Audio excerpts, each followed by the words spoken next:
and this is the first leaf that came out. Double fennies, guys. Double fennies for days. The most recent present that it gave me is this half moon. G'day you mob, how's it going? Welcome to this episode of Pete vs. Plants. I'm Pete. The plants are coming up. They're coming up, I promise. They're off screen here, sort of. But it's another favorites episode, okay? So this is what us plant creators tend to do when we can't think of anything better to create a video out of. Anyway, April favorites. So I've picked out a whole bunch of plants. A lot of these are highly variegated plants. I've had to actually lock Peaches up, my cat, because I was afraid that having some of these on the floor, she would chew into them, do some damage, scratch them, who knows, pee on them. Peaches just does Peaches stuff. So yeah, anyway, let's just get into it.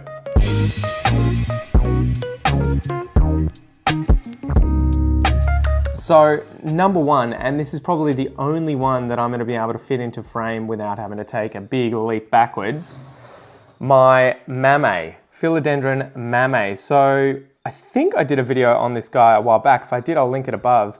And I think I had issues with rot. So I ended up propagating it and potting this one up in deliciosa pond, and it went off like a frog in a sock, guys, as I always say, as you guys are probably getting sick of hearing. This is the first leaf to come out. So I think this was the base of the plant.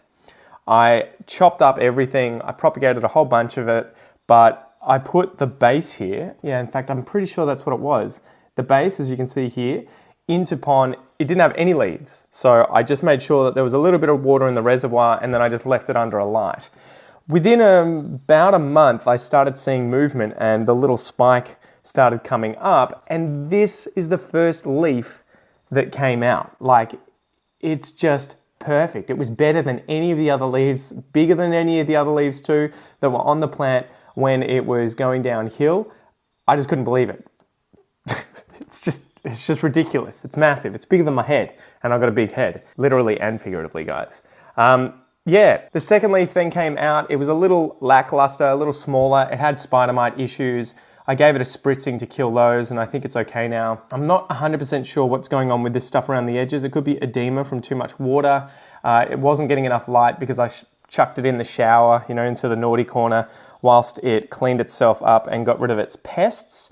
So yeah, that might be the issue there. But as you can see, it's working on the next leaf, and I think this is going to be a big one as well. So there you go. Number one is the Philodendron mamei. My God, huge. All right, so I'm gonna have to get back for this one.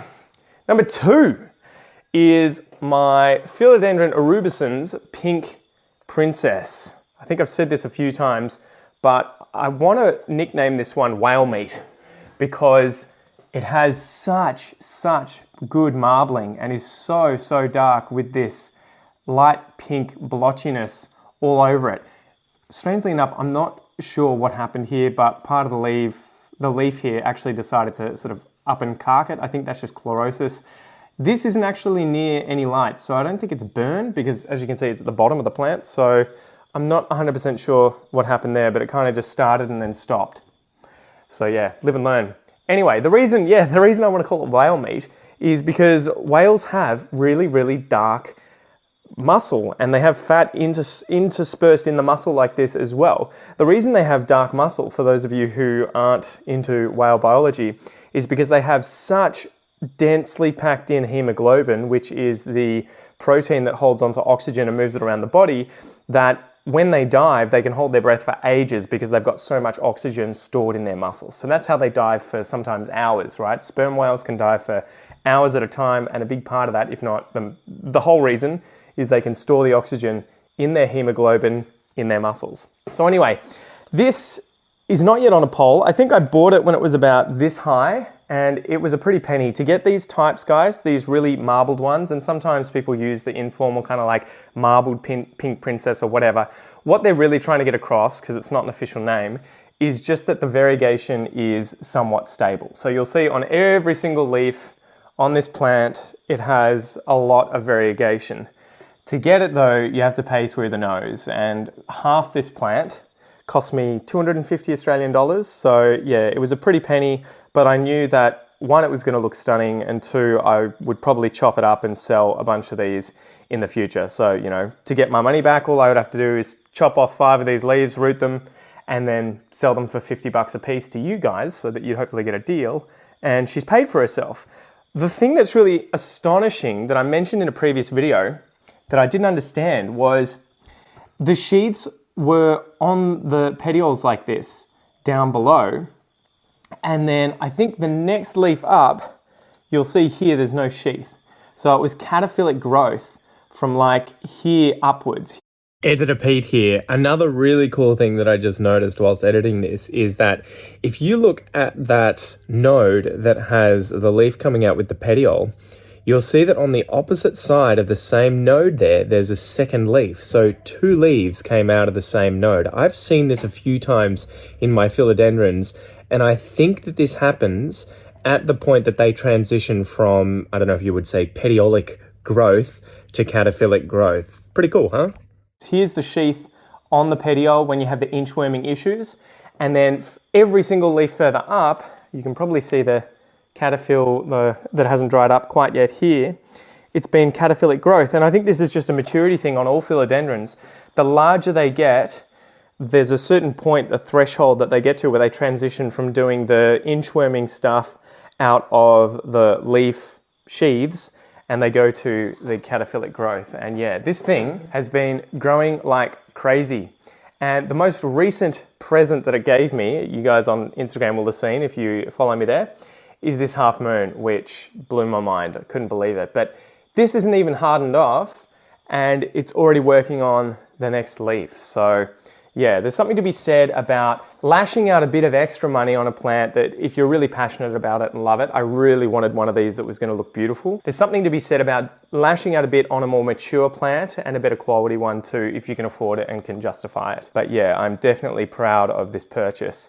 And even if these became worthless tomorrow, I'm so glad that I have this plant because it's just beautiful. And I love seeing it. Every time I go into the room, it's just, it's so different from any of the other plants I have. Like it's almost black with this pink on every single leaf. It just stands out like a sore thumb. So I just love it. Yeah, Pink Princess. So that was number 2. And oh, I should mention, it's still not on a pole. It's still, it was so thick. The growing tip that I bought is so thick and strong that it has been able to just support itself until recently. But I think I'm gonna have to either chop and prop, put it on a moss pole, or stake it up soon because it might end up falling over and snapping in half. Okay, so I think those are probably the smallest plants. No, I lied. I've got another one that's small, and then everything else is actually pretty big for a change. So I'll go get this small one and show you. Okay, so number 3 is another bit of a spider mite magnet, like the first one that we went over. This is my dark form gloriosum. It is in desperate need of a repot. As you can see, it is absolutely busting out of the side here. It's completely warped the pot, and it's dry like every other day. I have to go in there and water it. And today I've just let it kind of soak there to really get as much moisture as possible because it's pushing out a new leaf. So because I know that it's kind of so root bound in a small pot, and the fact that it's pushing out a new leaf here, you could probably have this thing almost sitting in its own juices and it wouldn't get root rot because it's pulling up so much moisture. So that's one of those interesting things that you'll notice with plants. And when you've killed enough, when you've killed a lot like I have, and then seen others that have been sopping wet and haven't had any root rot issues, you start noticing that a big part of whether or not something will get root rot isn't necessarily how much you've watered it, it's how much it can use that water because of either growth that's going on or the amount of surface area that the plant has, the amount of chlorophyll to be able to photosynthesize and transpire, get rid of that oxygen, because the water, right? Get rid of the water. So it's pulling in CO2, it is getting rid of oxygen, but it's also getting rid of water. So a big part of how well they can do that is how developed the root system is, the size of the pot, but also how much surface area there is photosynthesizing, and also any new growth. So yeah, this thing's been drying out like crazy because it's been pushing out leaf after leaf after leaf. The reason I absolutely love the dark form, and I'm not sure how well it's going to show on here, I probably should have done this video a few days from now when this was a little wider, but the leaves come out where the veins are actually pink.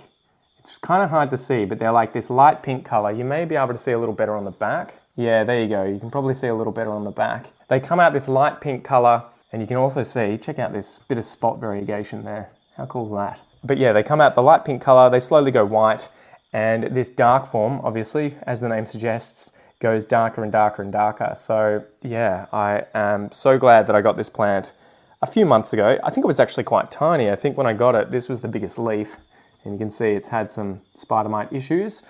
I just give it pretty much a spray now once a week to keep the spider mites away. But yeah, number 3 is the dark form gloriosum. It is glorious, love it. It's not a glorious, but it is glorious, if that makes sense. But yeah, far out. Now we've got a load of Monstera coming up, guys. What do we do first? Maybe we break up the yellow variegation. So I'll do a yellow one first. I got 2 of these. So I wonder if you can tell what kind of Monstera this is. And all of you guys who just yelled out Aurea are wrong. It is a yellow tie, at least, assuming there's a difference between the 2. I've heard there is no difference, and then I've heard that there is a hell of a difference. I feel like I can see the difference between the 2. If you see mature photos, you will notice a difference in, I think, the deepness of the yellow, and in particular the blocky yellow variegation on the yellow ties. You will see loads more of these chunky, just all yellow sections. So a lot of the Aureas look more like this, where it's kind of like marbled, maybe a little more like this. But then with the yellow ties that I've seen, there does seem to be some kind of difference where you will notice that the yellow variegation just looks different. It looks chunkier, and I think it gets a little darker and more vibrant in yellow. The other thing that I've noticed is they don't brown off like the Aureas do. I have a crusty as all hell Aurea in my office, and I'll probably try and chuck a photo or a video up for you to see. And it's pretty much any portion of the leaf, even ones that get like this, amount of yellow on them, brown off, as soon as they harden off. I haven't had that problem with the yellow ties that I've got. So yeah, that does seem to be a behavioral difference too. But let me know what you guys think in the comments below. Now, the reason that this one caught my eye and I wanted to include it is I got it when I think the newest leaf was about this size. It would have been this leaf coming out, and it's just been growing like crazy. It's been going off like a frog in a sock. It's been going berserk. It shot out a few of these kind of like, yeah, okay leaves, and I was thinking, the variegation's okay. It may not be huge though, it may be a low variegation plant. And then the more recent leaf was this one, and you can see it kind of has that Polaroid variegation where originally these come out sort of dark green where there's no variegation, and light green. It's really hard to see it actually, and then it fades in to yellow, and you can see it's kind of weird. The top here is almost a darker green hue, and it gets brighter and brighter yellow the further away from the top of the petiole you get here. I'm not sure if you can make that out, but it's pretty interesting. Anyway, the reason it caught my eye and I've been watching it so much is this leaf that's come out. And I still can't tell you if there's going to be variegation on this or not, because I look at it and I think I can't really see any pale green sections. It all looks like it's the same kind of shade, so maybe there won't be any variegation, but I'll come back and look in a few days and there could be an entire section of the plant that suddenly looks like this green over here, and you're just like, okay. So anyway, I love this leaf because it ended up with these double fennies, guys. Double fennies for days. I saw it come out and I was just watching it unfurl. And at the back here, sorry, it's hard for me to get close. At the back, I saw all of these double fenestrations and was just like, yes! That was actually the sound I made. So I'm so glad to see that this thing is sizing up so quickly. Now, I don't think that these are a large form Monstera. I do have, and I'll show you soon, a large form variegated Monstera, but yeah, I don't think these are, which is another reason that I'm kind of surprised that the fenestrations have come out so quickly when only 2 leaves earlier it had no fenestrations, the next one had 1, the one after that was pretty well fenestrated like this, and then boom, straight into this. So it could be that it's just really happy with how it's growing and it's just like, let's size up fast, baby. So yeah, absolutely love this plant. This is my yellow tie, or for those out there who don't believe they exist, my Aurea that doesn't brown off. Another Monstera. So, oh man, this is an interesting story. So I grabbed this one from the person that I sold my platinum mint to, and she just had, I think she had like 300 of these to get rid of, so she was more than happy for me to purchase one off her. But it was an absolute monster of a cutting. Like, this is probably about, it's probably about half the width of my wrist, right, if I'm being generous.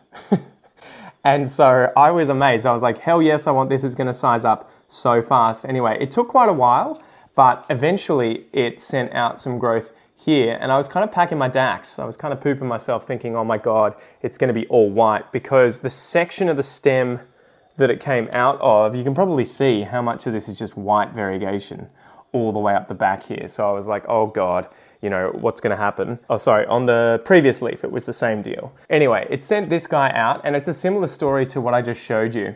So it sent this leaf out, and I was just like, oh man, that'll do, pig. That's about enough white. No more, please. You'll just die. And then the next leaf was double fennied, double fenestrated, and looked like this. And again, probably about, what, a third, maybe a quarter green, but holding on. It hasn't browned off yet. It seems to be pretty happy. And I can already tell, I think, that it is pregnant and working on the next leaf to come out here too. But who knows how that's going to go, because there is just so much white on here. So it has made me a little nervous, but it is beautiful, because yeah, I am worried it's going to just go all white and I'll have to cut it back. Fortunately, as you can see down the bottom here, there are 2 leaves. And so if I cut this guy in the middle, there should be, yeah, there's an unactivated axillary bud right here that's on this nice marbled section of the stem. So that's, you know, that's the backup, just in case something goes wrong. So there you go. I think we're up to what? 1, 2, 3, 4, 5. Was that number 5? I think we did number 5, right? My Albo, and you can see obviously in the past, it has had some issues with significant amounts of white browning off. But there you go. You guys want to see a philodendron? Now I'm going to have to actually move back quite a way for this one, because it is large and in charge. I don't know how I'm going to sort of place it, but oh, this is my Philodendron Florida. And I actually lie. Let's see, I can probably come forward a little bit. It's 3 of them. So this was one of the first plants when I first started getting into things that I chucked on a moss pole a la Sydney plant guy. And it has just not missed a beat. I actually have this in a relatively dark corner in my office. It's sort of sitting on the north-facing wall, so it doesn't really get much light. I think you guys get the idea. But yeah, if I bring it down here, hopefully you can see just how big these leaves are. They're absolutely massive now. And I tell you what, I would absolutely love to see my Florida Ghost or Florida Beauties that size. That would just be absolutely insane. Anyway, so yeah, I just went to Bunnings, and I think I snapped up a whole bunch of these plants on sale, chucked them on the moss pole, and they've been shooting out about a leaf a month since I got it. And yeah, I have kind of worked them all to be on the front side of the pole. Originally, I had them kind of sitting all around the pole, because the place where we had this plant was on a table island right in the kitchen.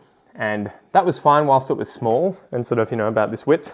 But once it started shooting out much larger leaves, it became a bit of a problem and needed to go elsewhere. So yeah, and I just can't get over how beautiful the Philodendron Florida is. It's a hybrid. I think it's pedatum, and I can't remember if it's squamiferum. I'll have to look it up and I'll chuck it on screen for you guys. But yeah, it's just an absolutely stunning, easy to find, affordable plant, and they just grow like weeds. So yeah, definitely recommend having 1 or more of these guys in your collection. I think I've got 4 different types. So yeah, I do like me a Philodendron Florida. All right, so I've got 2 left for you guys, a Monstera and a Philodendron. We did a Philodendron, so we'll go Monstera. So the next one that I have for you guys is this absolute beast. This is my large form Monstera Aurea, and actually I part own this with my mate Tier 2. So he and I both went in together to purchase this in an auction, and I think we ended up getting it for, it would have been like 850, 900 bucks. I think we ended up paying about 400 bucks each to get this plant. The large form Monsteras are ridiculously expensive in Australia if they're variegated because there's just so few of them around. So we both wanted this plant, but also knew it was a good investment plant. Like if I wanted to sell this now, it'd be, $1,500 maybe, depending on, how many people are interested in them, I guess. But yeah, so the deal is that I have to chop it up. So I've been waiting. 2 leaves came out more recently. I think as I got it, this leaf came out and had a half moon and died. The next one came out and had really good marble variegation, and it seems to be holding on to it. And then the most recent one, which hardened off last week, is this ridiculous thing that is a stunning half moon.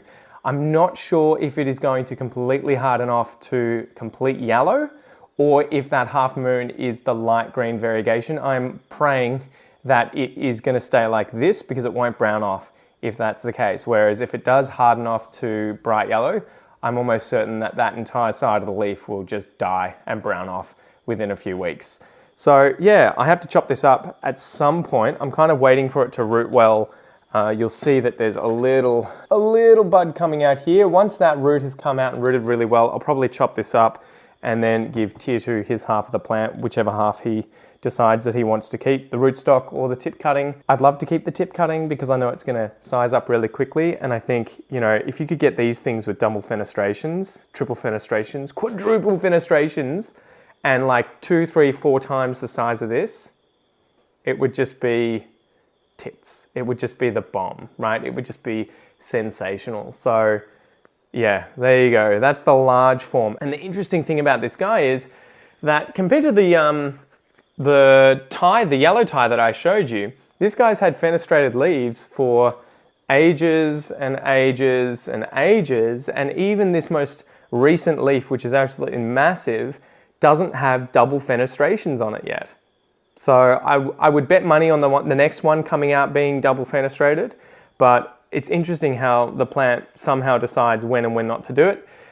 The reason you can tell this guy is a large form, at least this is one of the sort of basic rules of thumb, is that it has these ruffles at the back of the petiole here.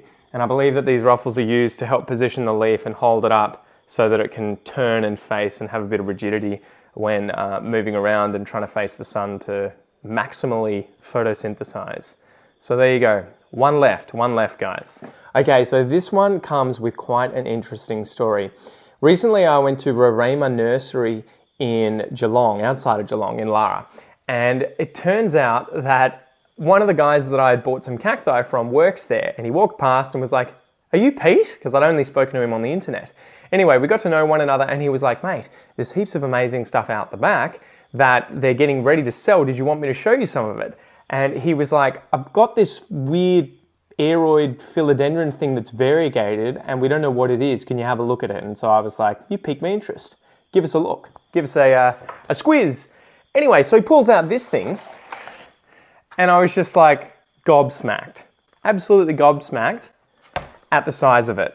I'm not sure if you can see, but if I push that up to the camera here, the stem of the vine that this was cut from to propagate is thicker than my wrist. It's about the size of my mid forearm here. Like, it is just absolutely massive. I couldn't believe it. And you can see that the growth that's coming off it here is already absolutely huge. So if you don't know already, this is a Philodendron ilsemanii, and it's the biggest one that I have ever seen. I've never seen one that's had leaves this large. I'm sure they obviously exist, the person's propagated it, but I haven't seen anyone in the recent sort of plant craze getting into the Philodendron ilsemanii have one this large. So I had to pick it up when I saw it because I was just like, this thing is going to size up so fast, it'll be like no one's business. So yeah, I think what happened was the guy came out, the owner, and he was like, "Do you know what it is and how much it's worth?" And I said, "It's a Philodendron ilsemanii. These guys are incredibly rare in Australia. It's probably worth $1,000 to $2,000, depending on who wants to buy it, based on the size and how long you grow it out for, right? If you keep growing it out and it gets larger, it's obviously going to be worth more, but I don't know." And he was like, "I'm just going to slap $500 on it." So I said, "Sold. I'll buy it." Straight away, I was like, sold, done, sold, because I know if I put that up on eBay tomorrow, it's going to go for at least $500 to $1,000. Anyway, the interesting story was that he's had it for, I think, years and years and years and years. And he was saying, hence the size, right? He just lets it grow in the greenhouse, and apparently it just grows up the side, and he chops it up every now and then and propagates it. And had a whole bunch of propagations there that, a lot of them were green though. This was the high variegated one. So I was like, lovely, lovely, lovely jubbly. But he was saying he got it from someone who'd had it for 25 to 30 years, just growing in their yard. And I just couldn't believe how old this is. So apparently ilsemanii is an Australian aeroid. I don't know if that means that it was originally found elsewhere green and then it became variegated, spontaneously here in Australia, and that's, the origin or what the story is, but apparently it originates here, although we don't have any native ones as far as I know. And yeah, it's interesting to think that this could be a cutting off one of the sort of really old original plants. Like, it's that old. It's not out of tissue culture. It's not a small propagation off a tiny vine. It's from an absolutely massive, massive, massive vine that was growing inside the greenhouse and had previously been taken from someone's backyard that had been there for decades. So anyway, that one has just been sitting in my collection, slowly growing, and it's been going off like a frog in a sock, guys. Like, it is sending out new leaves. They are getting a little green. It's working on another one here. So yeah, it's just astonishing to me. I can't wait to see what's going to happen. And the really interesting thing that I have noticed is how short and stubby the internodal spacing is. So these guys are so packed together here. It's just astonishing, where the other ilsemanii that I see usually have really long kind of spaced out internodal spacing. So it's just going to be really cool to see what happens with this guy in the future. But they are just absolutely beautiful plants if you can get your hands on one of these guys, especially when the new leaves come out. If they're variegated like this, they have this kind of like pink coloration to them with the yellow and the green in there too, and it's just amazing. So yeah. Anyway, that's it for today, guys. I hope you enjoyed this episode. You'll have to let me know what your favorite plant of this bunch is. And I should also say, if you're not subscribed yet, what are you doing, guys? I think I've noticed about 50% of you aren't subscribed, you cheeky buggers. So smash the subscribe button and then go check out this video next, and I'll see you next time. Tooroo!